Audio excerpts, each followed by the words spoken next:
Wondering what's happening in the market in Santa Cruz? Are you listening to the news and thinking, oh, here's my opportunity. I'm going to go steal a house. Even though I have a video on how to steal a house, it's not that easy in Santa Cruz. Hi, I'm Michele Replogle, Coldwell Banker Realty. And this is your market update for October. I don't even know if I did one in September. What a blur that month was. Oh my gosh, I'm sure it was for you too. Things are just really ramping up since COVID kind of let go of us all. Anyway, I have some statistics. I'm going to do the usual, just kind of go over what's going on in the last couple weeks. But I also thought I would check to see what happened in the month of September. If it was listed September 1st and it closed, what did it sell for? Did it go over asking? Are we seeing a dip in prices? Because I wanted to use what's been just put on the market. We're not talking about something that was on the market for a couple months and then of course it sold for under list, right? Because it's been on the market for a while, and eventually if it's been on the market for a while, we all know that more than likely it won't sell at list price. So September 1st, beginning of September, one sold on West Cliff Drive. It was listed at $4,950. That's $4,950,000 and sold for $550,000 in 5 days, all cash. That is more than likely a second homeowner investor into the area. More than likely won't be lived in by the owner full time. Yet, if you dip down into Watsonville and Felton, there was 11 listings for the month of September. They all sold over asking except for one. And even down into the non-investor category, people are going to live in these homes. For instance, Ione Drive in Felton, it listed at $599 and it sold at $600,000, but even so, it was priced right. It sold. Things are not selling under list. I could definitely show you examples where it's not like you get to go in and see a house listed and cut the price because of all the news reports that you might be seeing everywhere else. And you know, I also heard Silicon Valley has gone down in price as well, but we just haven't seen it here. If it's a great house in a great neighborhood, it's still going to go for at list at the very least, but most likely over, especially if it's a nice home and doesn't need work. There are people getting loans. I did look on a few of these properties and they're getting loans, conventional loans. And I did check the rates today. Oh my gosh, it's 7%. Good news is the market insiders are forecasting that we have probably hit the highest and for the interest rates. And now we should start going down. But my guess is we won't see them go down a whole lot till after the holidays.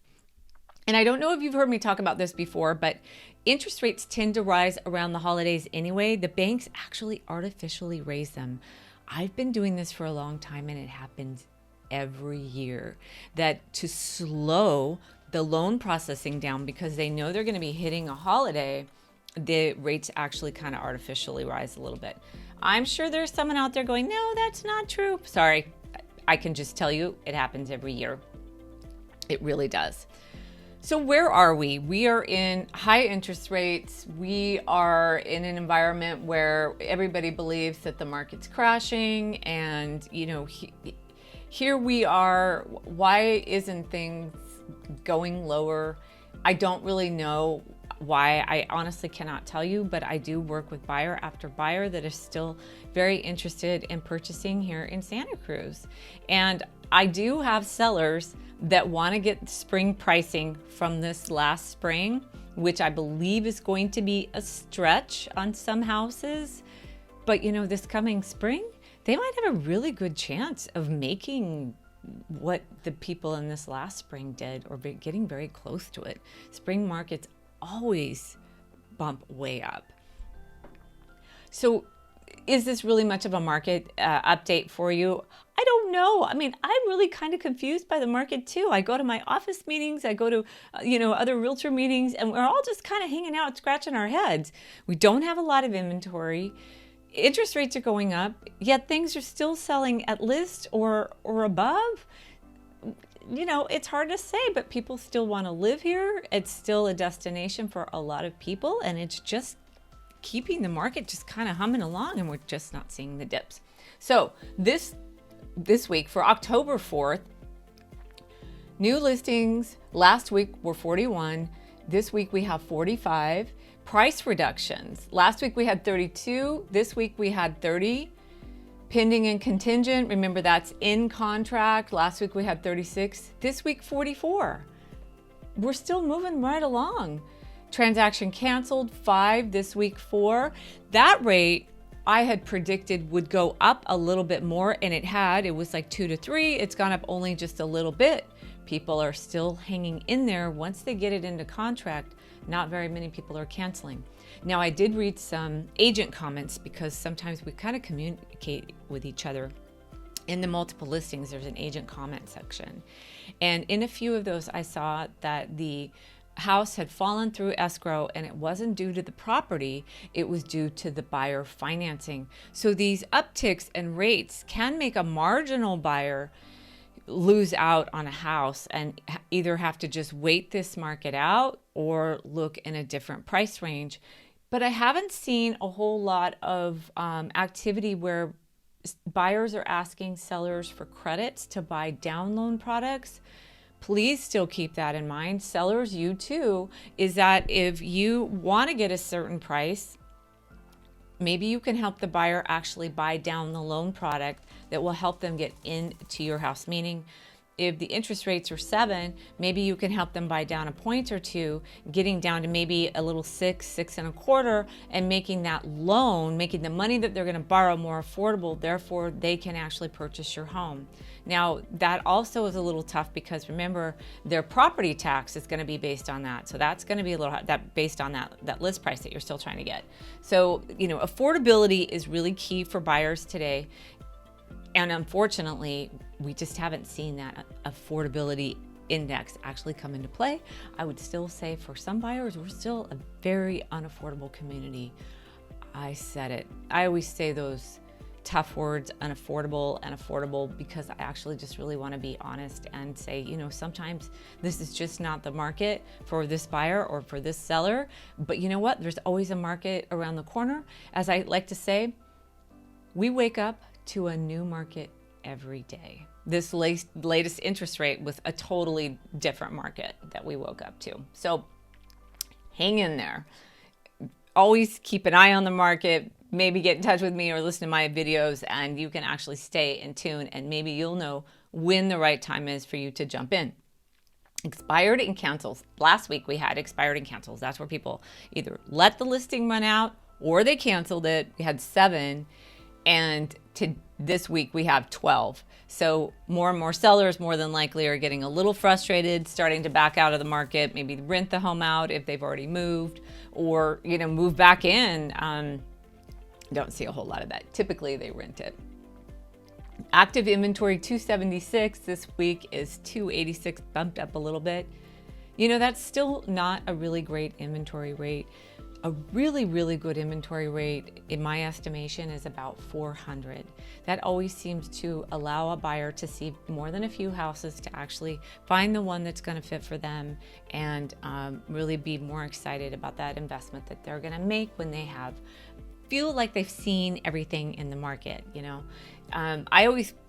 It's funny because I'll list a house and then another house will get listed around the corner and the seller goes, oh no, they're going to be our competition. And you know what? A lot of times they are the competition, and sometimes they sell quicker and sometimes they sell slower. But I always tell people, nobody likes to buy the last loaf of bread on the shelf.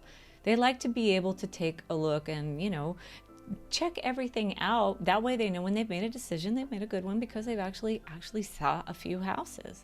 And that inventory crunch is still really there. So where are we going? Again, the interest rates, they say we're probably at the very top, so we should start seeing some easing. It's October. We might even see a little easing before that holiday crunch comes in and shoots them back up a little bit. Who really knows? But I can tell you, I was in the last market. I remember actually 2005, 2006, 2007, and it was a very scary time up until 2009. And this is nothing like this. How? Why do I even say that? Because there's cash. I know that people have cash. I'm helping buyers that are buying houses with cash. They've made great investments. Their families have made good investments. Their employers have made good investments. There is cash still around. I spoke with a contractor, a very high-end contractor on Saturday. He said he has 4 large jobs coming to take him all the way through mid-2023. And I said, well, that doesn't really indicate a very harsh recession. He said, no, I actually think we're already in it. We're moving through it. And by the end of next year, we'll actually be past it. So we're not in that same market crunch that we were in before. It's totally different. There is still a lot of work being done by people. I mean, there's, the employment numbers are still good. People are still very much employed and moving around to better jobs or better paying jobs. People have equity in their homes. People are contracting work to be done. And, I know it in my neighborhood, the hammers just never seem to stop on all the blocks around me. Well, guess what? Those people that are hiring those people are spending those money, and those people that are getting hired, they are spending money. It's keeping the economy very strong because the money's still moving. When I was in that market before, man, the money just stopped. The work just stopped. I mean, Highway 17, for my husband who was traveling over there, he said it was just like, he was like being alone on the road. And even he had times where he wasn't working. So that's my market update. The takeaway is the interest rates have gone up. They may ease a little bit, and probably in the spring of next year, we may see, if we see inflation cool. We have seen the market actually, not the real estate market, but the full, goods market is actually kind of calming down a little bit. We might actually see the Feds actually accomplish what they're looking to do, and then we'll see the interest rates actually ease up a little bit. But remember, once that happens, marketing just kind of, home markets just kind of pop back up again. So we're not in a bad position if you're a seller and you price right and you understand what's going on in the market. You'll do just fine. And buyers, this may not be your market, but that doesn't mean you don't want to keep an eye on it. But also understand too that there's always opportunity in the market. Sellers are realizing they need to do some more work on their home, and they may do that for you. They may not pass along all the costs of selling like they were doing before, so there's more room for negotiation. There's opportunity in every market. You just have to kind of see if the market is right for you. I hope that helps. And of course, I would love to give you any help that you need in this market for Santa Cruz. And I will talk to you very soon. Don't forget to subscribe if you want to get more information about what's going on here in Santa Cruz.